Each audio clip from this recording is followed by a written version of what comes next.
ආයුබෝවන්.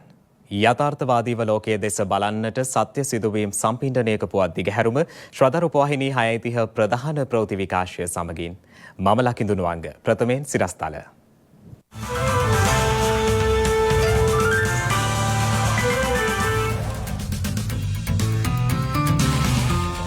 නව කැබිනට් අමාත්‍යවරු සිව් දෙනෙකු දිවුරුම් දෙයි.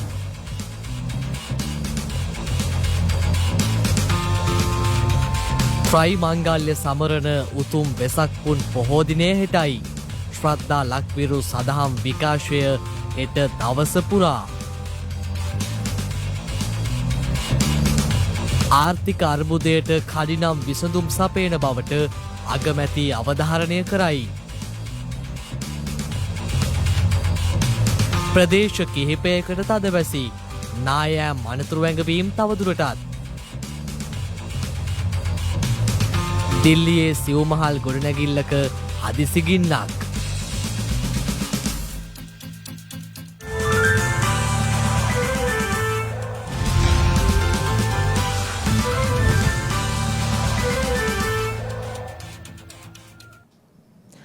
නව අමාත්‍යවරුන් සිව් දෙනෙකු අද ජනාධිපති ගෝඨාභය රාජපක්ෂ මහතා ඉදිරියේ දිවුරුම් දුන්නා. ඒ කොළඹ කොටුව ජනාධිපති මන්දිරයේදී. පූර්ණ කැබිනට් මණ්ඩලයක් පත්වන තෙක් පාර්ලිමේන්තුවේ සහ රටේ අනෙකුත් කටයුතු නීත්‍යානුකූලව සහ ස්ථාවරව පවත්වාගෙන යාම සඳහා ජනාධිපති ගෝඨාභය රාජපක්ෂ මහතා විසින් අමාත්‍යවරුන් සිව් දෙනෙකු අද පත් කර ඇති බවයි ජනාධිපති මාධ්‍යාංශය සඳහන් කළේ. ඒ අනුව විදේශ කටයුතු අමාත්‍යවරයා ලෙස මහාචාර්ය ජී.එල්. පීරිස් මහතා දිවුරුම් දෙනු ලැබුවා. රාජ්‍ය පරිපාලන ස්වදේශ කටයුතු පළාත් සභා හා පළාත් පාලන අමාත්‍යවරයා ලෙස දිවුරුම් දෙනු ලැබුවේ දිනේෂ් ගුණවර්ධන මහතායි.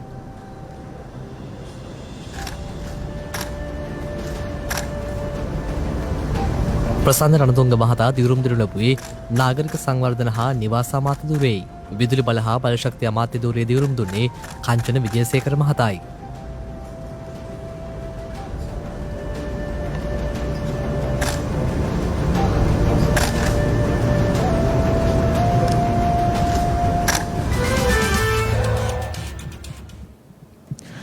මෙරට ආර්ථිකය ගොඩනැංවීම සඳහා ජාත්‍යන්තර මූල්‍ය අරමුදලේ සහ අන්තර්ජාතික සහාය ලබා ගැනීමට කඩිනම් පියවර ගන්නා බව අග්‍රාමාත්‍ය රනිල් වික්‍රමසිංහ මහතා පවසනවා. ඒ මහතා මේ බව සඳහන් කළේ BBC සිංහල සේවය සමග අදහස් දක්වමින්.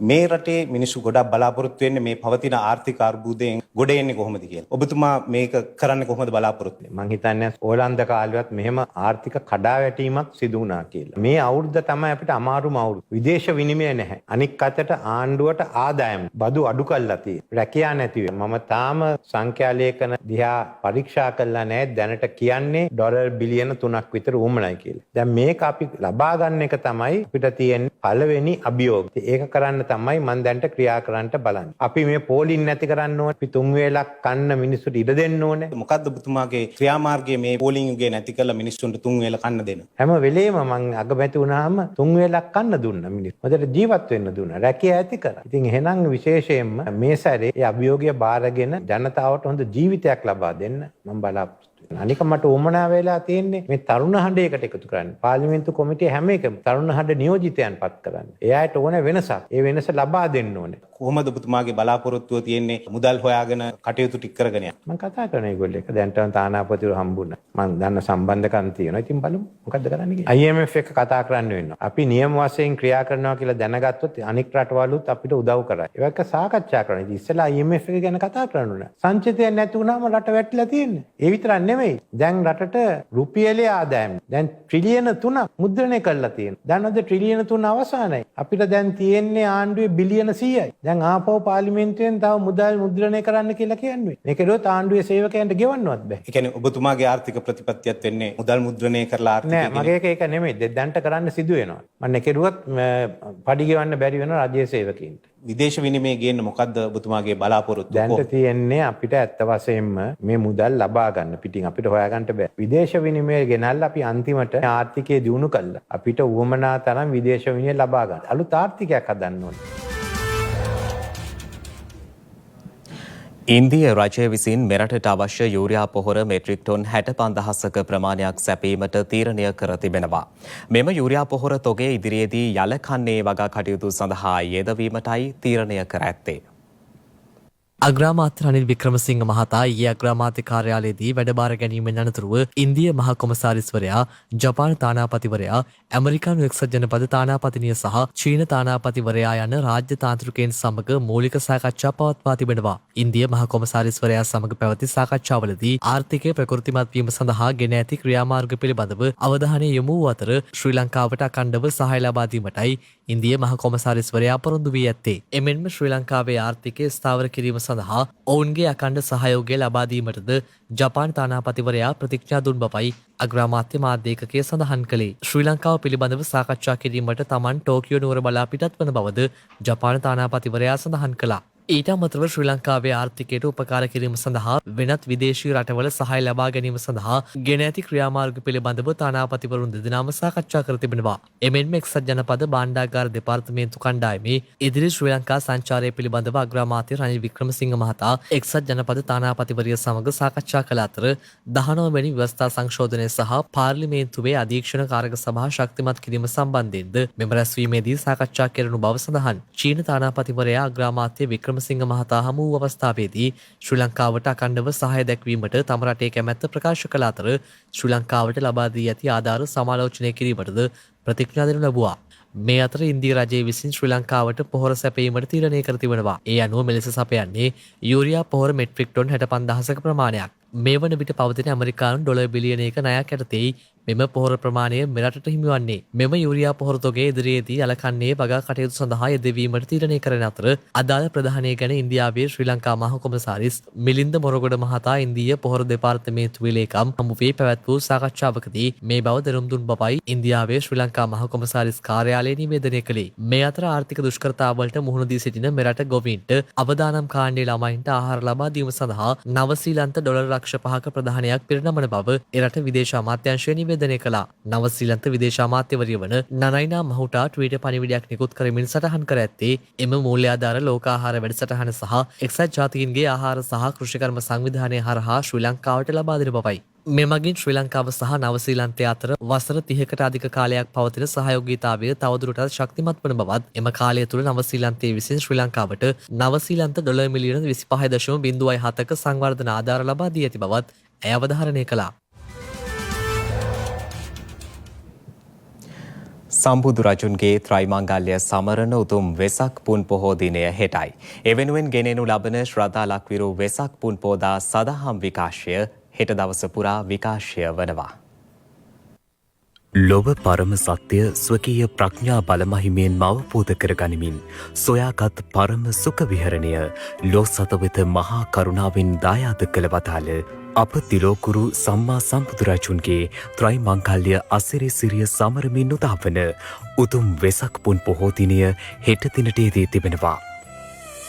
අපගේ භාග්‍යවතුන් වහන්සේ දඹදිව මධ්‍ය ජනපදයෙහි ආර්ය මනුෂ්‍යයන් අතර උපත්තිය ලැබීමත් දඹදිව උරුවේලා නම් ජනපදයෙහි නේරංජනා නදී තීරය ආසන්නයේ අශ්වත බෝධි වෘක්ෂ මූලයෙහි දේව මාර බ්‍රහ්ම සහිත ලෝකයෙහි දෙව් මිනිසුන් සහිත ශ්‍රමණ බ්‍රාහ්මණ පිරිස අතරින් අනුත්තර සම්‍යක් සම්බෝධිය වූ බුද්ධ ඥානය ලැබීමත් කුසිනාරා නුවර උපවර්තන නම් මල්ල රජුන්ගේ සාලවනයෙහි අනුපාදිශේෂ පරිනිර්වාණ ධාතුවෙන් පිරිනිවන් පාවදාලේ උතුම් වෙසක් පුන් පොහෝ දිනකදීය. මෙවර උතුම් වෙසක් පුන් පොහෝ දිනයට සමකාමීව ගෙනෙනු ලබන ශ්‍රද්ධා ලක්විරු පෝදා සදහම් විකාශය හෙට දවස පුරා විකාශය වනවා. හෙට උදැසන 5:30 සිට අෂ්ටාංග උපෝසථ සීල සමාදානය ශීර පායාස පූජාව සමගින් මහමෙවුනාව භාවනා සපුවාසී පින්වත් ස්වාමින් වහන්සේලාගේ මෙහෙයවීමෙන් පවත්වනු ලබන වෙසක් පෝදා විශේෂ ධර්මදේශනා ධර්ම සාකච්ඡා සමගින් සීල භාවනා වැඩසටහන් රැසක් විකාශය වීමට නියමිතයි.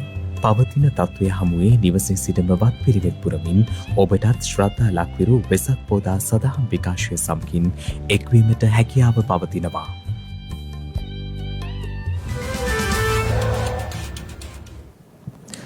දිවයිනේ නිරිත දිග කොටසේ දැනට පවතින වැසි තත්ත්වය තවදුරටත් බලාපොරොත්තු වන බව කාලකුණු විද්‍යා දෙපාර්තමේන්තුව පවසනවා.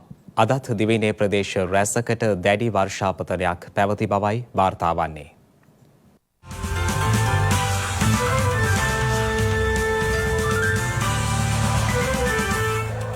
දිවයිනේ බස්නාහිර සබරගමුව මධ්‍යම සහ වයඹ පළාත්වලත් ගාල්ල සහ මාත්‍ර දිස්ත්‍රික්කවලත් දැනට පවතින වැසි තත්ත්වය තවදුරටත් පවතිමින් විටින් විට වැසි හෝ ගිගුරුම් සහිත වැසි ඇති විය හැකි බව කාලගුණ විද්‍යා දෙපාර්තමේන්තුව පවසනවා. සබරගමුව පළාතේ සහ මහනුවර සහ නුවරඑළිය දිස්ත්‍රික්කවල ඇතැම් ස්ථානවලට මිලිමීටර් 150ට වැඩි ඉතා තද වැසි ඇති විය හැකි අතර බස්නාහිර පළාතේ සහ ගාල්ල සහ මාත්‍ර දිස්ත්‍රික්කවල ඇතැම් ස්ථානවලට මිලිමීටර් 100ට වැඩි තද වැසිද ඇති විය හැකි බවයි කාලගුණ විද්‍යා දෙපාර්තමේන්තුව සඳහන් කළේ. උතුරු පළාතේ අනුරාධපුර සහ හම්බන්තොට දිස්ත්‍රික්කවලත් වැසිවාර කිහිපයක් අපේක්ෂිතයි. එමෙන්ම ඌව සහ නැගෙනහිර පළාත්වල සවස් කාලයේදී හෝ රාත්‍රී කාලයේදී ස්ථාන කිහිපයක වැසි හෝ ගිගුරුම් සහිත වැසි ඇති විය හැකි බවද කාලගුණ විද්‍යා දෙපාර්තමේන්තුව සඳහන් කළා. මධ්‍යම කඳුකරයේ බටහිර බැවුම් ප්‍රදේශවලත් උතුරු මැද සහ වයඹ පළාත්වලත් හම්බන්තොට දිස්ත්‍රික්කයේ විටින් විට හමන තද සුළං පැයට කිලෝමීටර 40-50 අතර ඉහළාගයක් ගත හැකි බවයි එම දෙපාර්තමේන්තුව සඳහන් කළේ. දිවයිනේ මේ දිනවල තියෙන්නේ ප්‍රධාන වශයෙන්ම නිත්‍ය දිශායෙන් හමන සුළං රටාවක්. මේ හේතුව නිසා දිවයිනේ නිත්‍ය දිග කොටසේ වැසි තත්ත්වයේ ඉදිරි දින කීපයේ වැඩි වීමක් අපි අපේක්ෂා කරනවා. අපිට කියන්න පුළුවන් බස්නාහිර,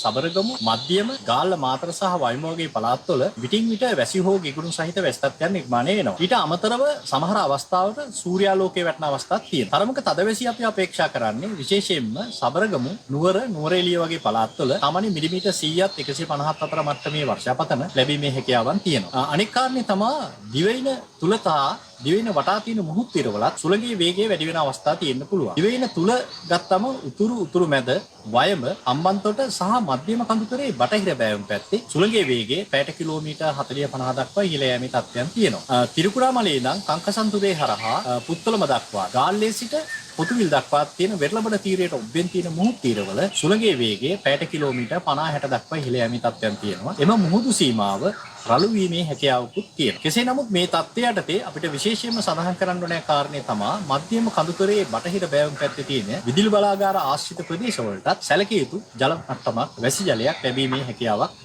තියෙන්න පුළුවන්. මේ අතර කළුතර, මහනුවර, කෑගල්ල, මාතර, නුවරඑළිය සහ රත්නපුරයන් දිස්ත්‍රික්කවලට පනවා ඇති නායෑම් අනතුරු ඇඟවීම් තවදුරටත් ක්‍රියාත්මක වන බවයි ජාතික ගොඩනැගිලි පරීක්ෂණ සංවිධානය සඳහන් කළේ. එමෙන්ම අත්තනගලුවය, කැලණිගඟ, කළුගඟ, ගින්ගඟ, නිල්වලාගඟ හා බෙන්තරගඟ ගංවතුර අවදානමකට ලක්ව ඇති බවත් ඒ පිළිබඳව අවධානයෙන් පසුවන ලෙසත් වාරිමාර්ග දෙපාර්තමේන්තුව ජනතාවට දැනුම් දී තිබෙනවා. මේ අතර කළුගඟ පිටාර ගැලීම හේතුවෙන් රත්නපුර දිස්ත්‍රික්කයේ රත්නපුර, ඇලපාත, කිරියැල්ල සහ පැල්මඩුල්ල යන ප්‍රදේශවල පහත් බිම් රසක්ද නිල්වලාගඟ පිටාර ගැලීම හේතුවෙන් අකුරැස්ස පිටබැද්දර මාර්ගය අකුරැස්ස පානදුගම ප්‍රදේශයෙන්ද ජලයෙන් යට වී ඇති බවයි වාර්තා වන්නේ. අධික වර්ෂාව සමග කුකුලේගඟ ජලාශයේ බාන්දුරට විවෘත කර ඇති අතර බුලත් සිංහල මෝල්කාව මාර්ගයේද ජලයෙන් යට වී තිබෙනවා. කිගුරුම් සහිත වැසි සමග ඇති විය හැකි තාවකාලික තද සුළං වලින් සහ කුණු මගින් සිදුවන අනතුරු අවම කර ගැනීමට අවශ්‍ය පියවර ගන්නා ලෙසත් ගංවතුර සහ නායෑම් පිළිබඳව අවධානයෙන් කටයුතු කරන ලෙසත් කාලගුණ විද්‍යා දෙපාර්තමේන්තුව ජනතාව වෙත දැනුම් දී තිබෙනවා. දිවයින පුරා පැනූ ඇඳිරි නීතිය අද පෙරවරු 6ට තාවකාලිකව ලිහිල් කෙරුණා. කෙසේ වෙතත් ජනාධිපති මාධ්‍යංශය සඳහන් කළේ එය අද පස්වරු 6 සිට හෙට පෙරවරු 5 දක්වා යලි ක්‍රියාත්මක බවයි.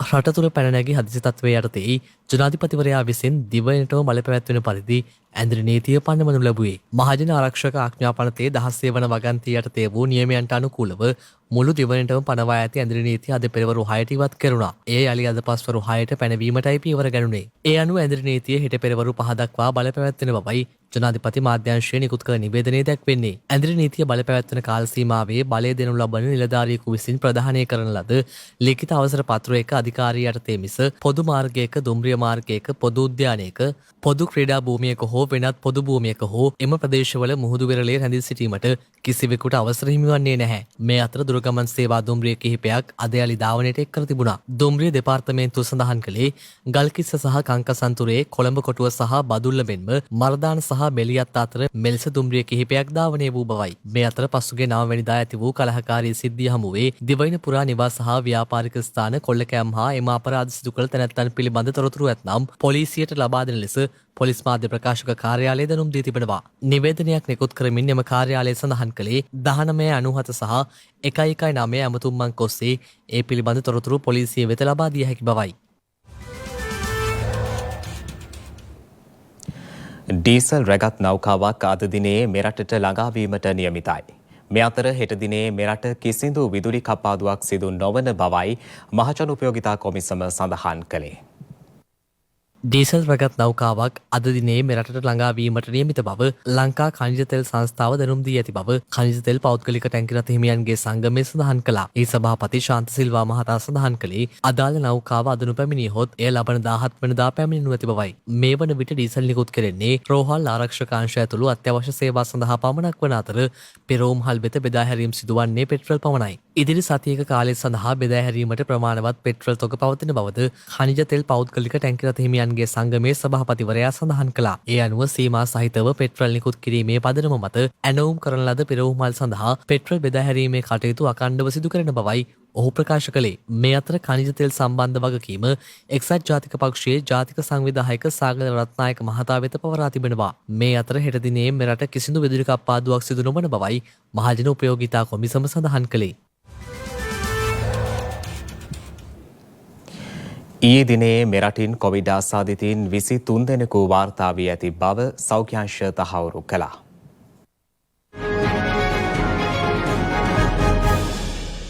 ගත වූ දිනේ මෙරටින් දෛනික කොවිඩ් ආසාදිතයින් 23ක් වාර්තා වී ඇති බව වසංගත රෝග විද්‍යා ඒකකය දැනුම් දී තිබෙනවා. ඒ මෙරට සමස්ත කොවිඩ් ආසාදිතයින් සංඛ්‍යාව 6,63,655ක් දක්වා ඉහළ ලංවමින් මේ අතර ගත වූ දිනේ මෙරටින් එක් කොවිඩ් ආසාදිත මරණයක් වාර්තා වී තිබෙනවා. ඒ අනුව මේ වන විට මෙරටින් වාර්තා වන සමස්ත කොවිඩ් ආසාදිත මරණ සංඛ්‍යාව 16,511ක් ලෙසයි දැක්වුණේ. මේ අතර මේ වන විට වෛරසය ආසාදිතව රෝහල් වල ප්‍රතිකාර ලබන සමස්ත පුද්ගලයන් සංඛ්‍යාව 988ක් වන අතර වෛරසය ආසාදිතව සිට සුවය ලැබූ සමස්ත පුද්ගලයන් සංඛ්‍යාව දැක්වෙන්නේ 6,46,156ක් ලෙසයි.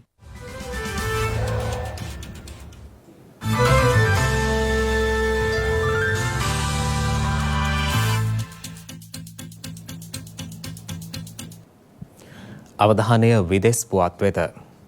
ඉන්දියාවේ දිල්ලි නුවර මහල් 4කින් යුත් ගොඩනැගිල්ලක ඊයේ පස්වරුවේ දැවැන්ත ගින්නක් හටගෙන තිබෙනවා. ඉන්දියාවේ නවදිල්ලි අගනුවර සිව් මහල් ගොඩනැගිල්ලක් ගිනි ගැනීමට ලක්වීමෙන් එහි සිටි පුද්ගලයින් 27 දෙනෙකු ජීවිතක්ෂයට පත්ව තිබෙනවා.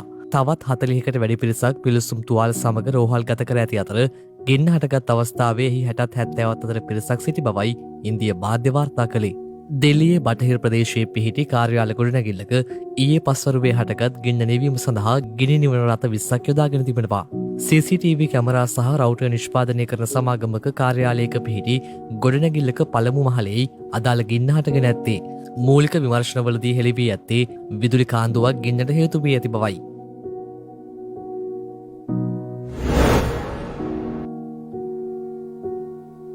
මේ අතර එක්සත් අරාබි එමිරාත්‍යයේ ජනාධිපති ෂෙයික් ඛලීෆා බින් සෙයිඩ් ජීවිතක්ෂයට පත්ව තිබෙනවා. එරට රජයේ මාධ්‍ය බව තහවුරු කර ඇති බවයි විදේශ මාධ්‍ය වාර්තා කළේ. මේ යන විට ඔහු 73 වන වියේ පසු වුණා. ජනාධිපතිවරයාගේ මේ යාම හේතුවෙන් එරට අද සිට දින 40ක ශෝක කාලයක්ද ප්‍රකාශයට පත් කර තිබෙනවා. ඔහුගේ මේ යාමත් සමග මොහොමඩ් බින් සයිඩ් එක්සත් අරාබි එමිරාත්‍යයේ නව ජනාධිපතිවරයා ලෙස රට රජය විසින් ප්‍රකාශයට පත් කර තිබෙනවා. 61 හැවිරිදි නව ජනාධිපතිවරයාගේ පත්වීමත් සමග ඔහු එක්සත් අරාබි එමිරාත්‍යයේ 3 වන ජනාධිපතිවරයා ලෙස ඉතිහාසගත වන්නේ.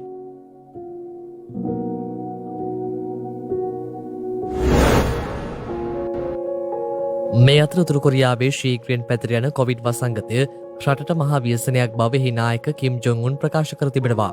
හදිසි රැස්වීමක් අමතමින් ඔහු සඳහන් කර ඇත්තේ වෛරසයේ පැතිරීම මැඩපැවැත්වීම සඳහා වහා කටයුතු කළ යුතු බවයි. පසුගියදා පළමු වරට කොවිඩ් ආසාදිතයෙකු තහවුරු කළ පසුව විදේශ විචාරකයින් පෙන්වා දුන්නේ වෛරසය යම් කාලයක් තිස්සේ සංසරණය වී ඇති බවයි. එමෙන්ම මිලියන 25ක ජනගහනයකට එන්නත් කිරීමේ වැඩසටහනක් නොමැතිකම සහ දුර්වල සෞඛ්‍ය සේවා පද්ධතිය හේතුවෙන් එරට මේ වන විට දැඩි අවධානමකට ලක්ව ඇති බවද ඔවුන් පෙන්වා දෙනවා.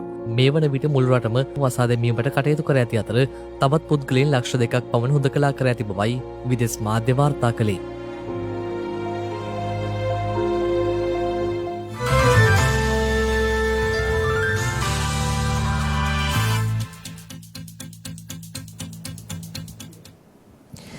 දිනක සටහන් නිමවන්නට මත්තෙන් හෙට දවසේ වැදගත්කම ගැනයි මේ අවධානය.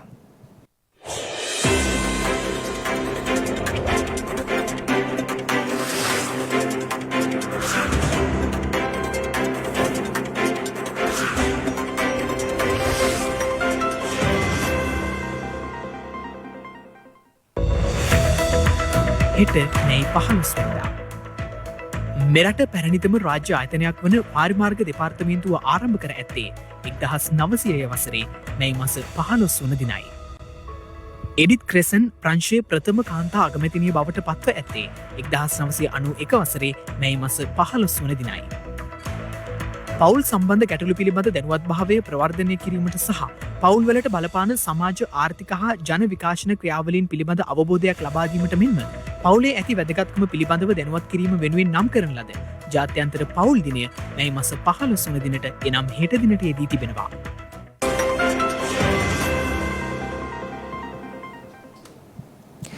ඒ සමගින් ශ්‍රද්ධා ප්‍රධාන ප්‍රවෘත්ති විකාශය නිමාවට පත්වනවා. හමුවෙමු හෙටත් සවස 6:30ට. තෙරුවන් සරණයි.